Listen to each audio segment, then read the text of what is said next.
نحمدہ ونصلی علی رسولہ الکریم، اما بعد، فاعوذ باللہ من الشیطان الرجیم، بسم اللہ الرحمن الرحیم۔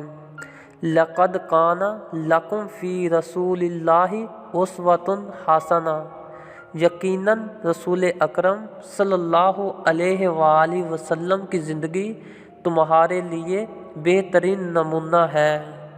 آج ہم ایک ایسا ہی سچا واقعہ بیان کرنے جا رہے ہیں جیسا کہ پانی پت کے میدان میں ظہیر الدین بابر کی فتح کے بعد اودھ کے رانا سانگا نے ایک بڑی فوج تیار کی تاکہ بابر کو ہندوستان سے نکال باہر کرے۔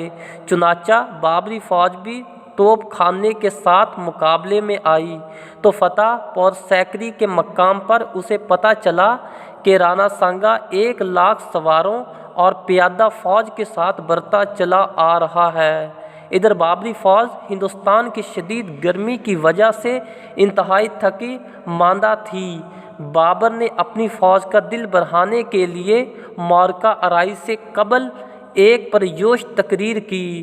تاریخ اسلام کے مجاہدین، خاص طور پر خالد بن ولید، طارق بن زیاد، صلاح الدین ایوبی اور محمد بن قاسم کی مثالیں دے کر اپنی فوج کا دل خوب بڑھایا اور آخر میں کہا، لو اب قرآن مجید تمہارے سامنے ہے، اس کی لاج رکھو نہ رکھو تمہاری مرضی۔ بس قرآن پاک کا مقدس نام لبوں پر آنا تھا کہ تمام فوج نے نعرہ تکبیر بلند کیا، پھر یکسو ہو کر بابر کے ساتھ جینے مرنے کا عہد کر لیا۔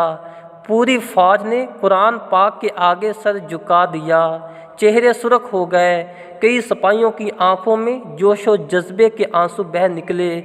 فوجیوں نے دوڑ دوڑ کر قرآن پر اپنا سر رکھا اور اس پر ہاتھ رکھ کر عہد کیا کہ جب تک دم میں دم ہے ہم دشمنان اسلام کے ساتھ جنگ کریں گے۔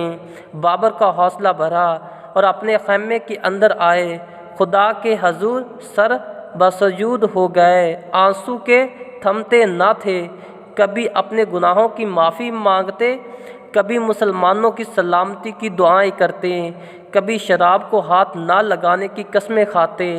صرف زبانی کلامی نہیں بلکہ عملی طور پر شراب نوشی سے اس طرح توبہ کی کہ سونے چاندی کے وہ تمام برتن جن میں وہ ان کے درباری شراب کے جام لنداتے سب برسر عام توڑ ڈالے۔ آگرہ میں بیٹے ہمایوں کو پیغام بھجوایا کہ وہاں بھی شراب بنانے کی عمارت کو گرا کر اس کی جگہ عالی شان مسجد کھڑی کر دو۔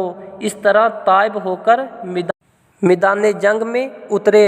صبح پو پھٹنے سے پہلے تہجد کے نوافل پڑھے، سورہ یاسین کا ورد کیا اور پھر دشمن پر توپوں کے منہ کھول دیے۔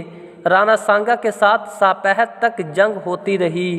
شام ہوتے ہی رانا سانگا کی فوج سر پر پاؤں رکھ کر باغ کھڑی ہوئی۔ اس طرح بابر تاریخ کی عظیم الشان سے فتح سے ہمکنار ہوئے۔